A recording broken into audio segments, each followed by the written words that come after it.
you all for joining us today. Absolutely, absolutely. Well, we'll go ahead and just jump in and let you get started, Melanie. We quickly want to thank our sponsors really quickly, if I may. We want to thank Aware Senior Care, who is a division of home care assistance. We want to thank Eastside Pharmaceuticals, Kent Thompson with Capital Financial Solutions, and Kent is with us today. Thank you, Kent. And Raleigh Neurology Associates. And I'm Lisa Levine with Dementia Alliance. And on the phone, we have Melanie Bunn, who is a nurse, a dementia practitioner, and trainer extraordinaire. And Melanie is going to help us prepare for the holidays today. So, Melanie, yes, I am sharing the slides, and I will just take cues from you and do what you need me to do, and you go for it. We'll make do. Yeah, and I can see the slides, so I know where we are, and none of the sponsors have any responsibility for any of the technical issues. I think that is apparently all me. So I am very sorry for that. I think for some reason, Zoom is not trusting the Wi-Fi where I am apparently, and I don't know why, but thank you for the patience and the grace. So this session is really about kind of planning for the holidays and kind of making those adjustments that we all have to make when, you know, it's a different kind of year, which it has been every year recently.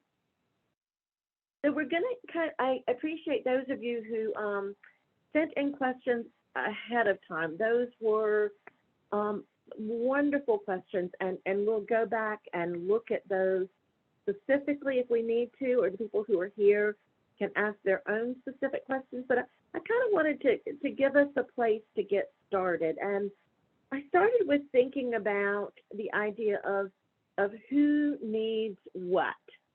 So we're thinking about the holidays, and we're thinking about people living with dementia. And I thought I had a code up there, but apparently I lost it somehow, because PLWD stands for people living with dementia. So what do they need? And then primary CP stands for those primary care partners, those people who are the most involved, the all day, every day, you know, the put feet on the ground kind of people. So what do they need? And others might be people like family from out of town. They might be friends that we get together with, that we look forward to seeing with, that we don't get to spend as much time with, but we look forward to seeing with over the holidays. That might be if the person is in a long-term care supportive environment, the other people around in that community, it might be just other neighbors or people from the faith community. But what do they need? So we're going to start this little conversation by kind of talking about my perspectives of each of those people. So we'll move to the next slide. And this slide really focuses on what does the person living with dementia need? So what does that person who's experiencing brain change need? Well, the first thing I wrote down was they need routine. And then, you know, part of just having holidays, it means that routine is going to be different, means that we're not really going to have the routine that we're used to having, or the routine that we think we should have. So having a person in your life living with dementia is automatically going to change routine. So what are the really important parts of routine that specific person has to have to kind of get through the day? So those might be different for different people. They might be different for different times when the person they might be different for different. But what are those critical pieces. And for some people, it really might be enough sleep. I have people in my life who, if they don't get enough sleep, they are just worthless, and they don't have dementia. So it's they've got to have sleep to be able to function, and if they don't, they just aren't going to be able to make it through the day, much less make it through the holidays. For other people in my life, who don't have dementia, what they really need is, they've got to have, a certain amount of meals through the day. If they don't get breakfast, their day doesn't go well. If they don't have 3 meals a day and snacks in between, their day doesn't go very well. So what is the balance of those critical pieces of the routine? Now, there may not be, everybody needs all of those things, but for some people, some of those pieces are really important. So for Lisa, what thinking about you as someone who's spent a lot of time with people living with dementia, what do you think might be some other, or people can drop into the chat thinking about for their people, what do you think might be some of those critical routine kinds of pieces that might really make a difference? What do y'all think some of those might be? And Melanie, we have few enough people. If anybody wants to unmute and share, that's okay too. If anybody wants to jump in that way.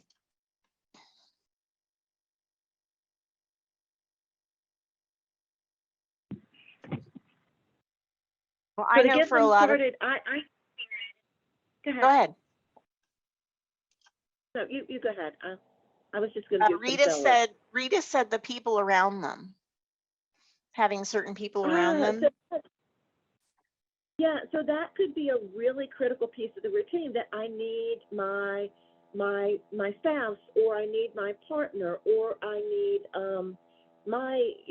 the specific people I'm familiar with, I'm used to having. That might be the critical piece of the routine. It seems like I saw another. I can see chat. Yay, that's good. So that's an important one. Someone said, I'm up, I'm dressed. So if that piece of the routine, if we want to enjoy the grandchildren opening their gifts, that's just not going to happen until that person has their clothes on. Another really great example. Any other examples? I know having breakfast, for some people, they don't really want to start until they've eaten or had that cup of coffee. Okay, so maybe it's coffee, maybe it's breakfast, maybe it's both. So I'm willing to change things up as long as my morning routine stays kind of predictable and kind of in control. And it's interesting because those are kinds of the things we've identified so far, as getting up, dressed the minute awake, having breakfast, having coffee. So it sounds like if we can get the morning off to a good, predictable start, the rest of the day might be okay. So the next question I put down there was, what will help the situation be predictable or feel familiar? And I think I think Rita put down a really good piece that might answer the first question, might answer the second question as well, which is having the right people around them. So having familiar people around you can make a situation feel predictable. So what are some other things that you can drop into the chat or unmute and say out loud that might help make the situation feel predictable? Melanie, I don't know if this is exactly what you mean or not, but I know on Thanksgiving, we always turn on the Macy's parade in the morning. And so wherever we are, for my person living with dementia, if the parade is on, it sort of clues them into, oh, Thanksgiving. That is an absolutely perfect example, Lisa. And you better not play the parade any other time, because if you play the parade any other time, the person's going to be mad when there's no cranberry sauce and gravy. Exactly. So, what are the things that help make the situation predictable? And that's exactly the kind of example that the Macy's Day Parade means Thanksgiving to people. And so it might be that some kind of a symbol means that this is what's going to happen next. That's a great example. And my third thing that came to my mind about what does a person living with dementia need is what's the balance of time you need to be involved with friends and family, and time you need to have these important kinds of holidays, special kinds of things go on. And then, I think for all of us, we just need time for things not to be special. I know for me over the holidays, I have that need as well sometimes. Sometimes I need to just run into Target and just get deodorant. And I don't need to stand in a long line, and I don't need to have holiday music. I just need to go to Target and get deodorant. So what is the balance of how much time, how much of the day, how much of the week, how much of the next 6 weeks do we really fill up with special and holiday? And how much do we find the balance of just having everyday routine kind of all the time kinds of things? And I might mention for this, some of this might depend on where in the disease the person is. It might be that early on, people can handle an awful lot of special, and in the middle, not so much special, and then at the end, maybe they're less aware of things special or not special. So their needs might change as the disease change. But does anybody have any thoughts about that? Do they think the person might need some time away for things just to be everyday and not special? And you can ask them, Lisa, they can just do thumbs up or thumbs down if you can still see faces. I can only see my face, and I'm very dynamic and having a wonderful time, but apparently I'm the only person who can see me. Do you think that's important, everybody? Thumbs up or thumbs down? That quiet time or that away from holiday time a little bit? We're getting some thumbs up there and some nods, Melanie. Yes. Yeah, that's what I would expect that this group would have, that kind of awareness. So let's move on and let's talk about what does that primary care partner need? So we'll go to the next slide. And this is where we really start digging in and realizing that, we can't have everything. So for that, because we know that the primary care partner, that person who's there all the time, is going to give up some things and is going to make some sacrifices, and that's kind of part of being a care partner and that commitment. But what are the pieces that are really the core pieces for you? So what are really the pieces that are the most important, that it's just not going to seem like Thanksgiving to Lisa if we don't have the Macy's Day Parade on? So maybe there are other people in the family who might want the football games on, or might want, something else, but it's just not going to seem like Thanksgiving for Lisa if the Macy's Parade isn't on. And then maybe even the dog show that follows after it, who knows? But so take a moment for yourself and reflect, and maybe you drop in the chat or unmute and say it out loud for yourself as the care partner. What are the things that are the most valuable to you that you need to make sure you find the bandwidth, the opportunity, you arrange it so you're going to get this? So you can drop it into the chat, or you can unmute and say it out loud. What are the things that you need as a human being, as a person who has memories and relationships? What are the things that you need?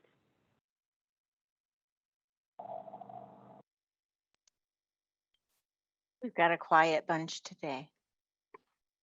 I know. Sleep. Margie said sleep. Terry, what is it for you, Terry? Well, I had to really stop and think about it, because it's the first time I've asked myself that in over a year. What do I really need to see to make a holiday work. Last holiday was very stressful. We just took over caregiving. And so this year I'm trying to figure out a way to make it more pleasant for not only me, but my grandchildren and my daughters and my mom. So I think for me, I love to cook. So I want to make sure I do some cooking, but we decided this last time that we would order Thanksgiving dinner to help save some stress time, but I would do the baking because I enjoy that. So we sort of split it up between the three of us. But for me, it's always been that hour after everybody eats and you put out the desserts and you have the coffee station going and people are just sort of lazy and watching TV. And it's that quiet hour just to reflect. That to me, that's very important. And last year we were not able to get that because it was too hectic. And we went to someone else's house for Thanksgiving. So this year we're going to stay in our home and bring everybody here because she's more comfortable here. It sounds like you learned a lot last Thanksgiving. We did. Thank you so much for sharing that. And we all kind of had those weird kind of experiences last year, but I love that you were able to kind of identify, this is what makes the holidays for me. And so that's going to be the hour that we need to protect for you, the royal we, because I'm not going to be at your house unless you're inviting me, and then I might. But that kind of that's the part that you need to make sure you get to do. You get to have that coffee station, have those desserts, and have that time when it's just casual and relaxed and everybody gets to do things. And I also see that, go ahead. Alex, did you have something? I did, yeah. And I feel like this is kind of part of this question, but maybe something else. And if this is not the right time, then we can sidebar it. But one thing that my mother and I have kind of struggled to balance is my father really, if we say we're doing something, even if it's in a few days, we'll start to get those questions kind of every few hours of when are we doing that? And there's that kind of constant, when is the next thing? And so how to best balance setting those things up with building in time where we don't have activities, that balance has been kind of hard to achieve. And I feel like with the holidays, and he is still at a place where he's aware enough to know he's not fully aware. And there's that kind of fear of missing out, and finding that balance, especially going into the holiday season, I feel like it's going to be harder. And I don't know if there's particular tips or things that people have done that have been helpful. But for us, it's been, how do we balance things throughout the day where we are not necessarily doing things, where we have things planned throughout that are maybe a few hours in between. If that makes sense. So Thank you. if I understand what you're saying, Alex, you're saying that your family member doesn't want to miss anything, wants to know what's happening next. So when there's kind of a lull between things, you anticipate that he's going to be going, what are we supposed to be doing? What's happening next, kind of thing. Yeah, when are we seeing this person? Well, we're not seeing that person for 2 days.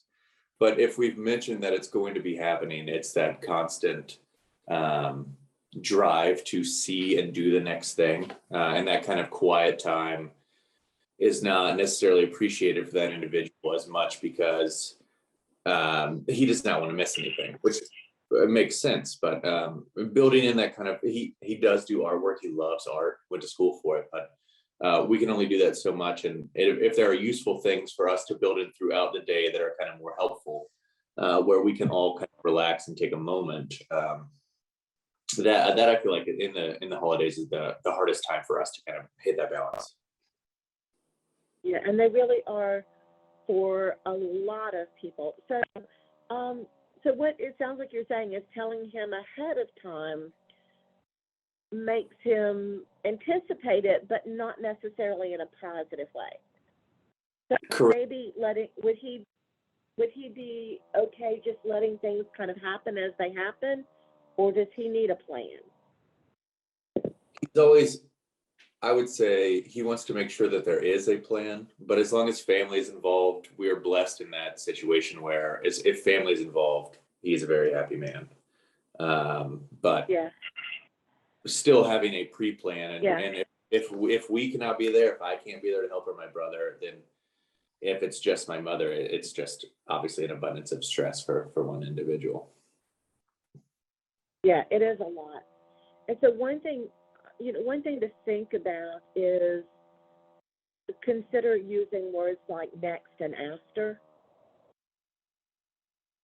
So like after, so if you would help me with this, we need some bananas cut up.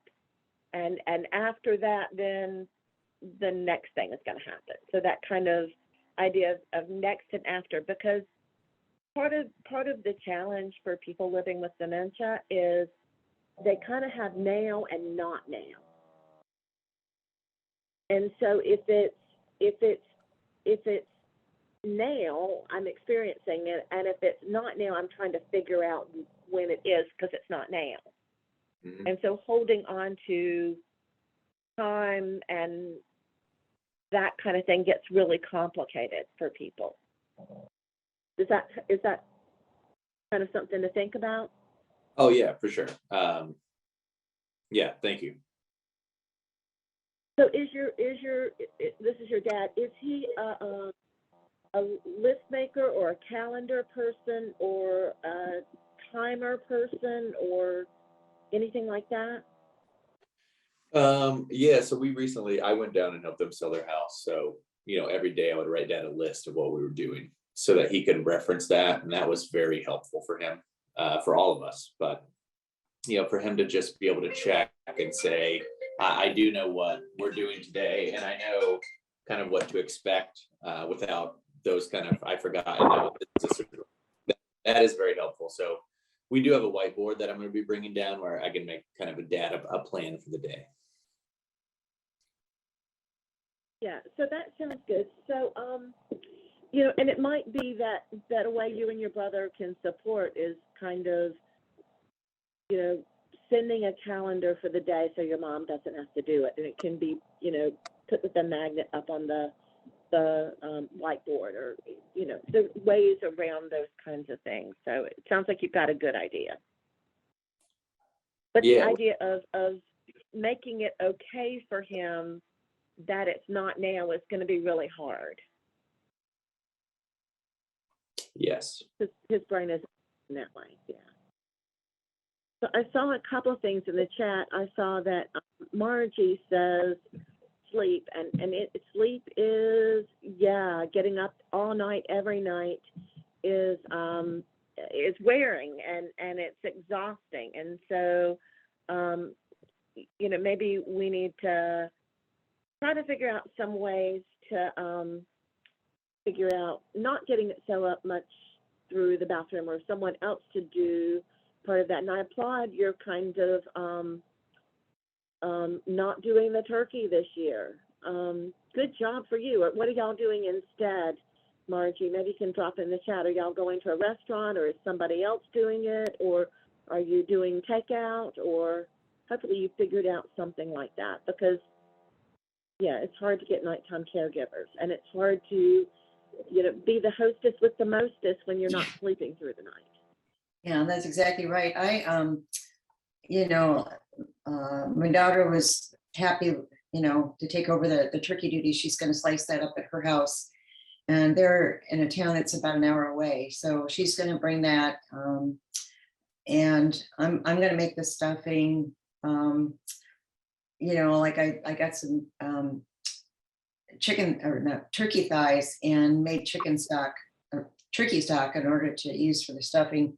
And then I'm going to make the sweet potato casserole, which is a real favorite with everybody. So I'm going to do a couple of things that I can do ahead of time, and it'll be just fine. It's just like the turkey. See, I fuss with stuff like that. I brine the turkey and all of that, and so it was just like I can't do all of this, and that's where I had to kind of let go of some of my love of doing certain things, and then just passing the torch, just so that I can be a good caregiver for my husband. And so it just and so delegating. And so letting go of some of the agenda items and some of the stuff can actually help you be a better mom and a better spouse and a better, when it comes right down to it, you know, a better human being through the holidays sometimes. Yeah. So the other things on this slide are things like, and some of you already started this, you know, Alex and his brother are helping out with things with his dad, and Margie's daughter is kind of helping out with some things that are making this holiday different, but hopefully with the way things are, we'll make it better than it might be if we didn't pull together and make these things happen. So things like supporting so that care partner might need kind of support in, so you needed your children to say, it's okay that you don't do the turkey this year. We want to be with you and to have you not be worn completely out so you can't find some joy. So the people, you need that support that's okay. You need the ability to not just be able to say yes or no, but to be able to say yes or no and be okay with it. Be able to say, you know, this is not the year for me to do the turkey and the stuffing. This is not the year for me to do these things. And that'll leave you with that energy to kind of be part of the activity and to kind of make it work for you and make it work for the person living with dementia. So Lisa, we'll go on to the next slide, I think, and then we'll stop sharing, or maybe we'll go to the next one. So there's other people. So one of the questions that I got is, how do we prepare other people? I think there's other people who may not be around as much need information about what to expect. You know, they kind of need to know, how is the person different and how is the person the same? You know, Dad has always liked to be in control, and guess what? He still likes to be in control. Or Dad has never liked to miss anything, and guess what? He doesn't like to miss things. Or Mom has always wanted to be the one to say the prayer, and she's still going to want to be the one to say the prayer.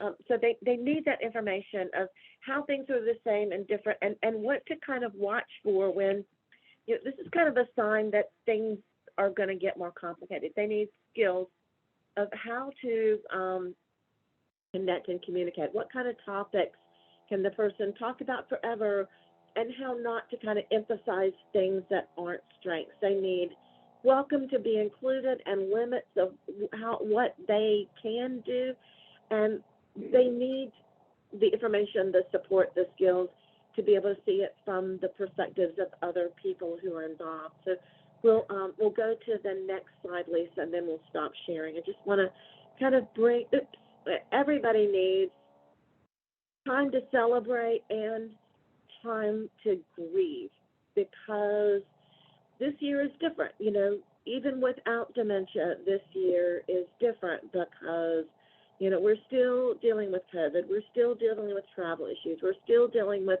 the complications of life. So whether we're grieving changes in the person that we love, or whether we're grieving the changes that have happened because of dementia, or the changes that are happening because of COVID, we still need that opportunity to grieve, and we need the time and the space and the support to really celebrate what is the same and how things are the same. So, and we'll go on to the next slide, Lisa. So just to put this up here, and when Lisa will send the slides out, and we have a lot more detail about this idea of bringing peace through prioritizing, you know, what really is the most important. And maybe the most important thing is that we have family together, but it's not the way it used to be. So we empathize about, what does this experience look like and feel like and seem like for the person living with dementia. That leads us to adjustments. So maybe the family boards the pet this year instead of bringing the pet, or maybe we find some kind of a hybrid that maybe this is not the year to travel out of state. Maybe we have some time together on Zoom, or maybe people come to us instead of us coming to them, and the place that they have to stay in, has a restaurant, and we all go have dinner at the hotel. So making those adjustments to make it work for everybody, but not leaving out that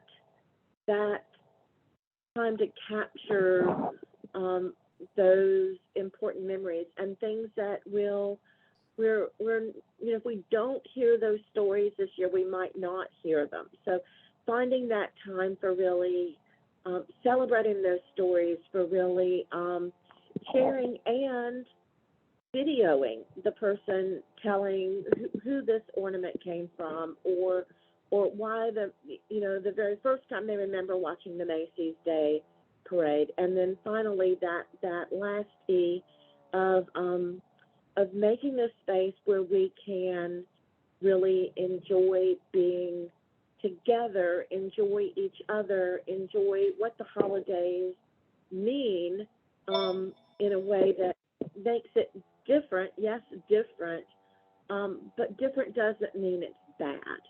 So I'm going to ask Lisa if she'll stop sharing at this moment. It looked like Margie may be unmuted, and I wondered if she had something that she wanted to add or a question.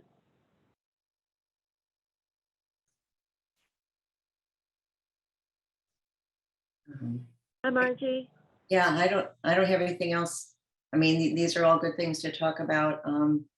It's because there are only 6 of us. It isn't like we have like a whole lot of family here that kind of really create a lot of extra energy in the house. So it's manageable, and for the most part, Dave just sleeps a lot. Like there could be a room a room full of people, and he's just nods off, goes to sleep, and then that's so he's really easy. I mean it's just minimal disruption, really. I mean he's just, because he does rest so much, but as long as I can get my sleep, that's the most important thing, I think, just so I can handle everything, and I always want to be cheerful with him, and just pleasant, because he's really that way. I mean, that's just his nature. And so I'm very thankful that that he's not a difficult person, at least at this stage. Yeah, so because he enjoys the things he enjoys, and then he can pull away when his endurance is finished up. He can really then he finds his own balance. You don't have to monitor that part, the part that you've got to manage, especially when things are unusual and complicated. It's making sure you protect some rest for you as you go through the holidays. It's very important, yes. So I'm wondering if anybody else has any questions about preparing for the holidays, any of the things that we've talked about. Any other questions? If not, I think Lisa has a list of questions that we can pull from. But I want to give the people on the call a chance to ask their questions first. Well, Melanie, you gave me something to think about. I'm going to visit family and my person with dementia for Thanksgiving this year. I'm traveling there, so I'm trying to support my loved ones, support the primary caregiver, support the family, all the things. But I know that one thing that's really important is sort of talking to everybody on the phone that's not there.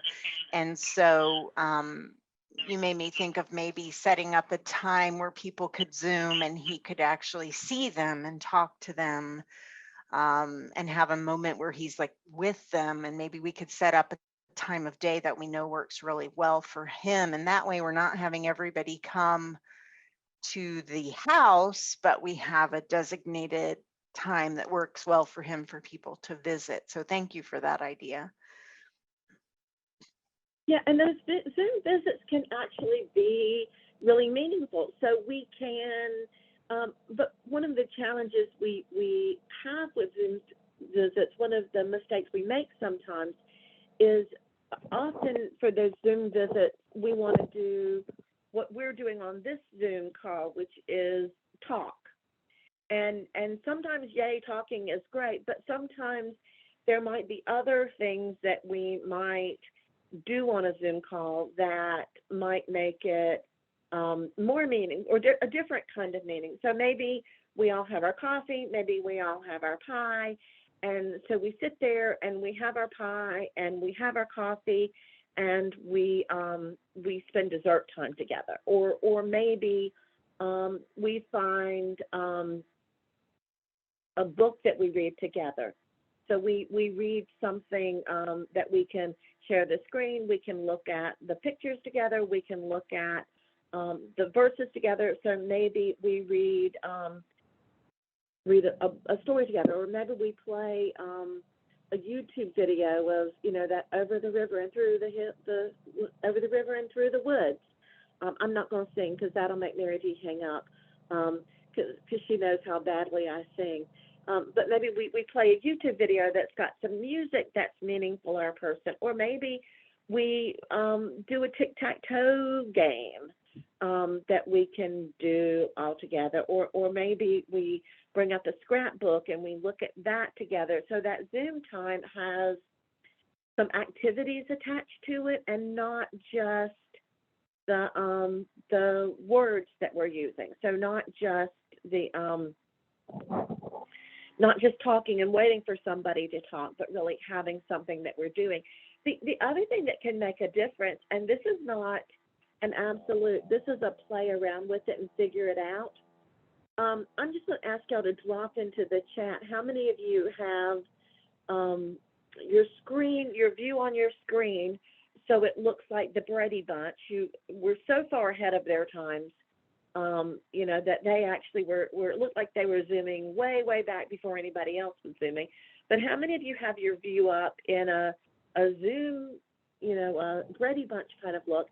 And how many of you have it up so what you see is the rectangle with my phone number on it up?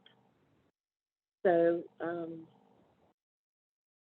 just drop that into the chat, and or just unmute and say it out loud if you've got the Brady Bunch look, or if you've got the rectangle look.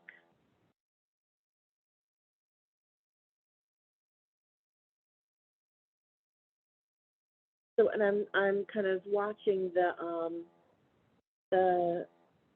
chat, and it looks like there are a lot of Brady Bunches out there, and there's one person who's just been staring at a black. Alex, I think, has been stuck with a black rectangle all the whole time.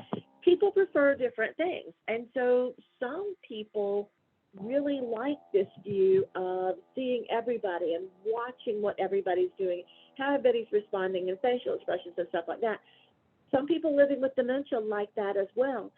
Some people really prefer seeing the person who is talking, and that's the only person they're seeing. So that's really an easy adjust, because up at the top right where it says view, you can change it to speaker where you see the rectangle, or you can change it to gallery where you see the Brady Bunch. And that can make a big difference in the quality of the call for that person living with dementia. Maybe I want it to look like I'm looking down at my dining room table and I see who's having ice cream and who's having pie. Or maybe that's too much and too overwhelming, and what I just really want is to see the person who is talking. That might make a big difference.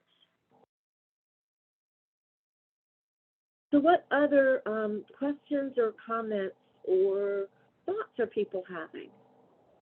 If not, we'll ask Lisa to share some of the ones that were sent in ahead of time.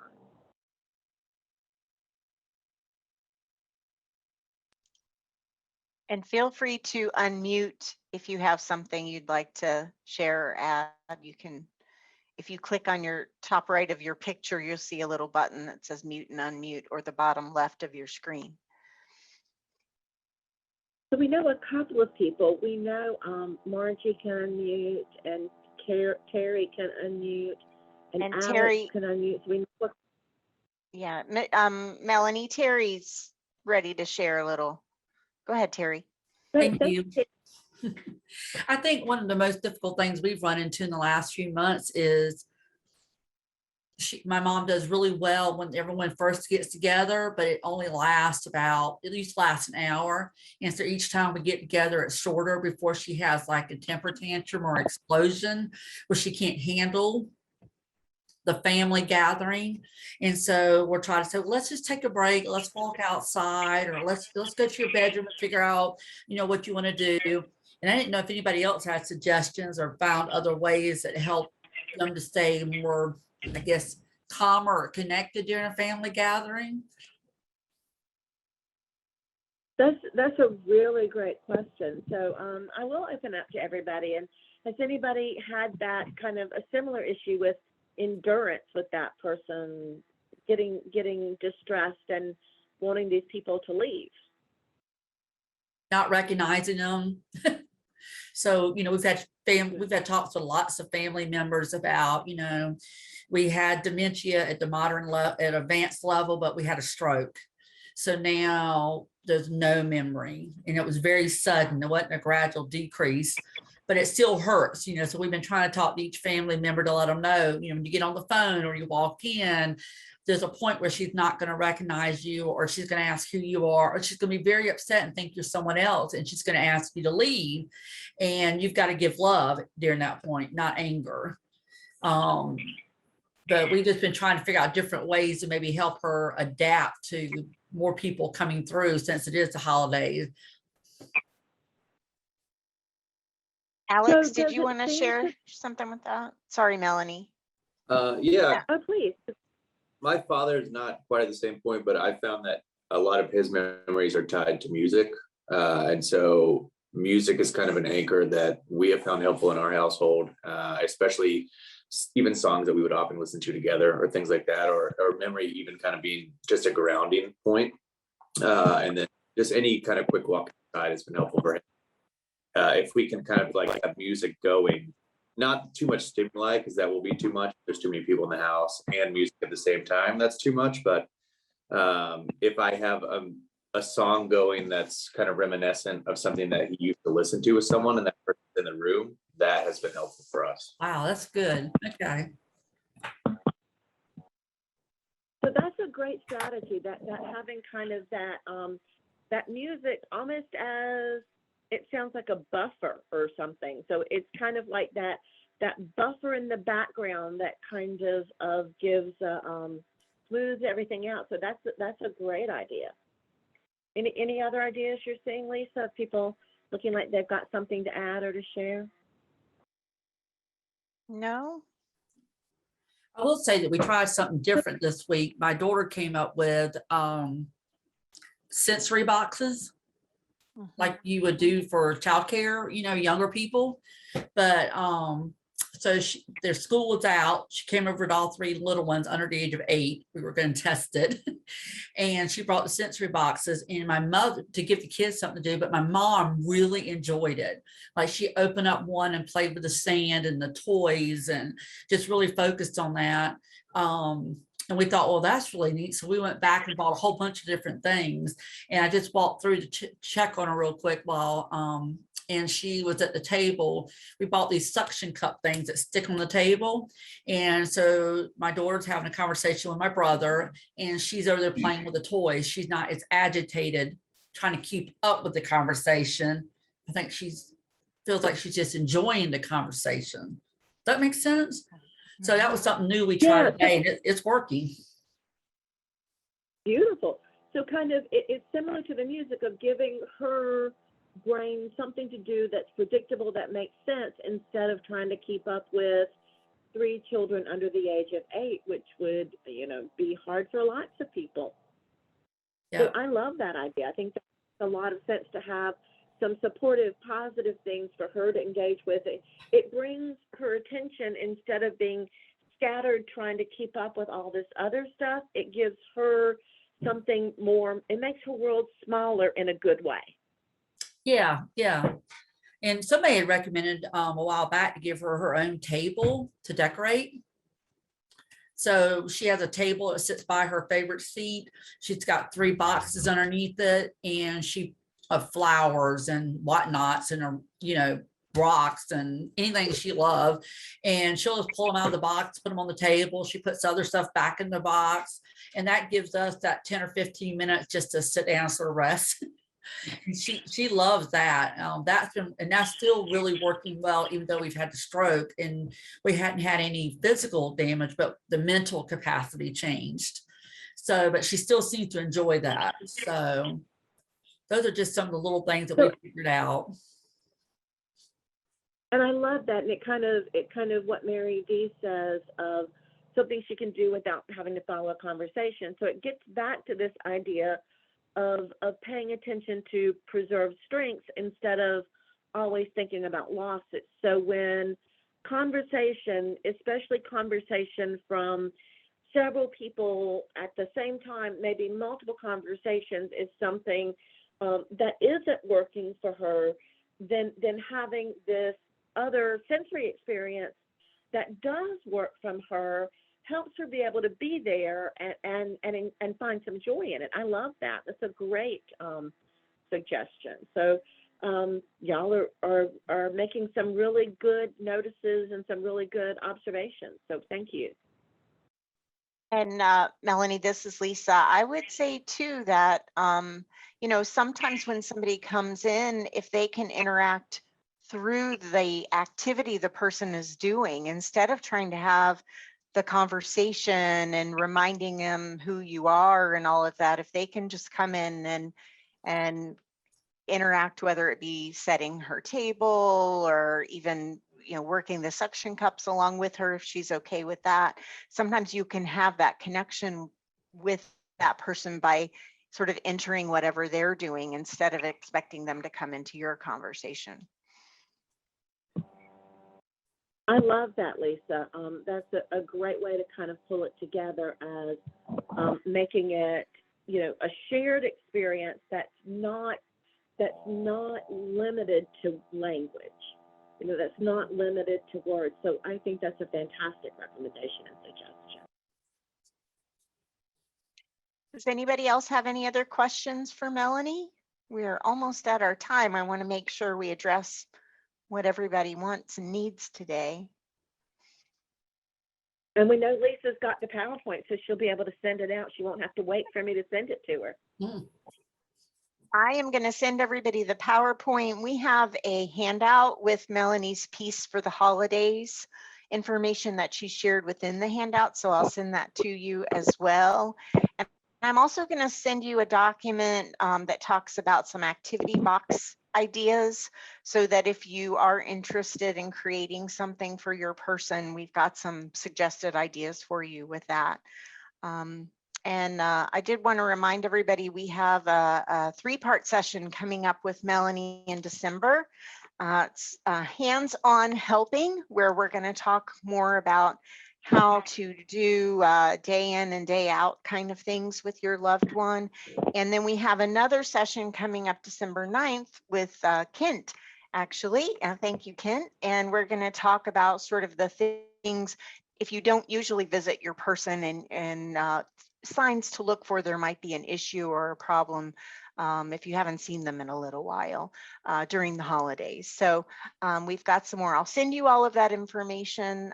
Thank you all for sticking with us today. Melanie, thank you for just going with the flow and adapting so easily with us today on the phone. We appreciate that. Well, thank y'all for being patient with me. It's Monday and it's Zoom, so you just never know what might happen. That's the truth. Alex, did you have something else? I just want to say to all the primary caregivers, I admire you. You're all amazing. Just it's tough, but you all are all great. So agreed. Thank Definitely. Thank you all so much. And we do, if we don't see you in December, we do wish you all happy holidays and lots of peace. Yeah. And if you have any other questions for Melanie, feel free to email me and we will get those to her. So thank you all for joining us today, and take care of yourselves.